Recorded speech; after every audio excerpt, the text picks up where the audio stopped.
Okay, YouTube. Finally getting this video done for y'all.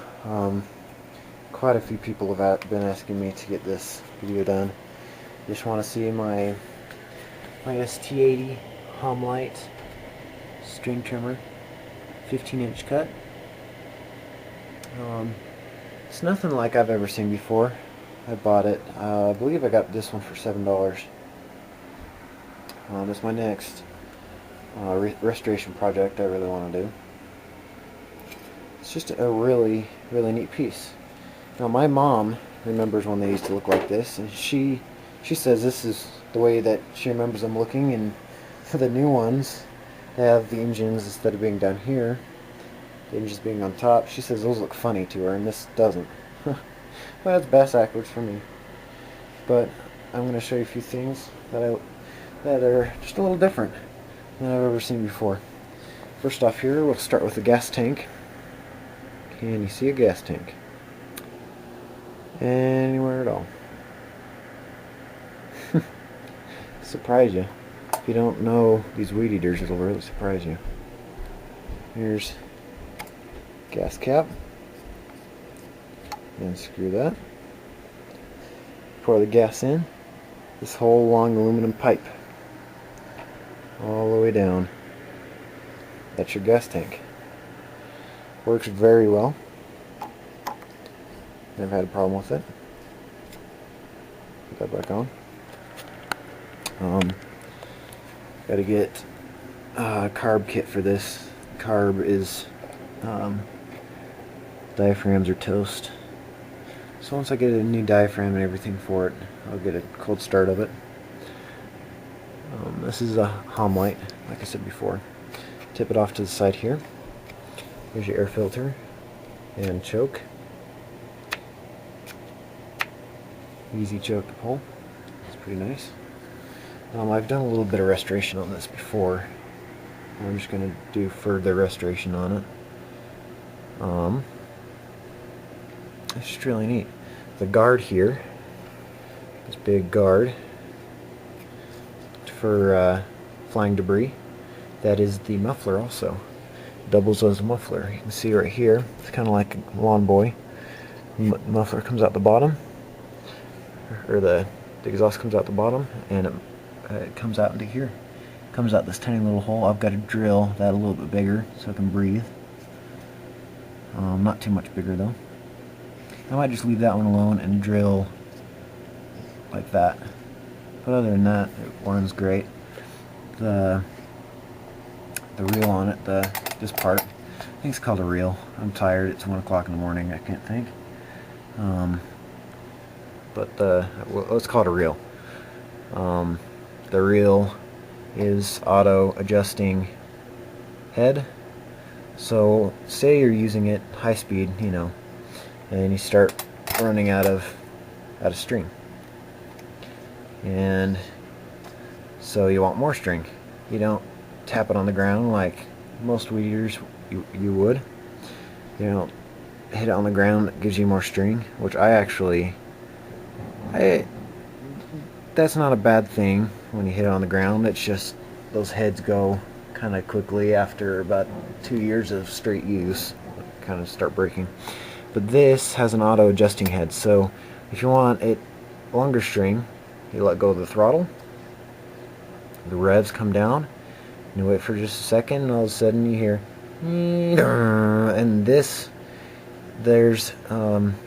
little counterweights in there, and when it slows down it comes in and kind of lets go of this just for a split second, and then kind of pops back out again and lengthens the string until it gets to the perfect length, and it will stop. It won't give any more. Let me open this up and show you what I mean. Okay, I got that off of there now. As you can see, there's kind of teeth in the top here. That goes inside here. You can see the weights right there. When it's in a high speed, those weights, this weight, that weight moves out, this weight moves in the way.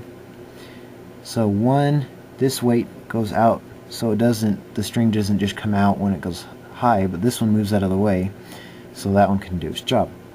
Now when you slow down, there's a certain RPM that it knows that it runs at when it has low string, and it will start moving this one back before this one.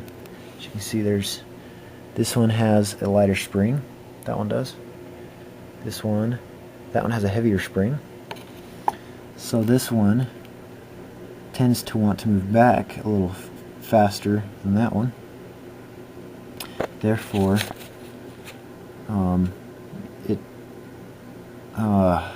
gotta think here. Oh, 1 o'clock in the morning, gotta think, come on.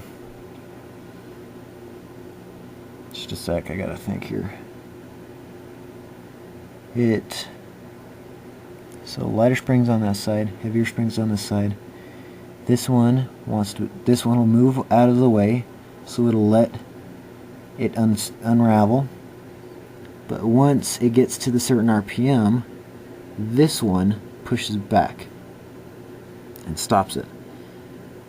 So when you bring it back to the higher RPM, they'll come out in a perfect way, so it doesn't just flip out everywhere. And that's how that works. And it's kind of neat. It's got kind of a bicycle kind of tube, like brake line type thing for this. Kind of neat. I really like it. Maybe throw this back on now. There we go, that's back on. Now I'll get to the carb here. If we can get to the carb here. This usually just pops right off, but of course on camera it's not going to do that for me.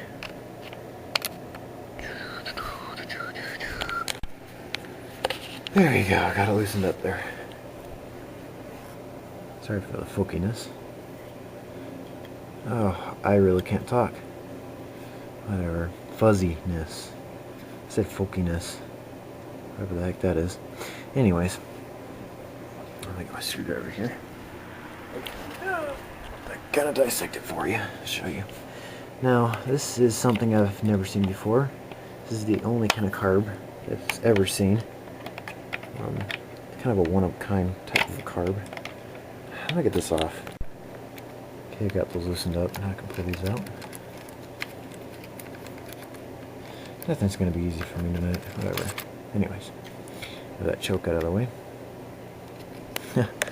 Now the first time I looked at this, I got so confused. I was thinking, what the heck happened here? What? Somebody... Just a second.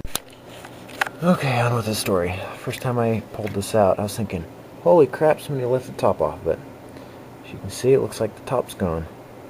That's the way it sits in there. There's really no open parts to this.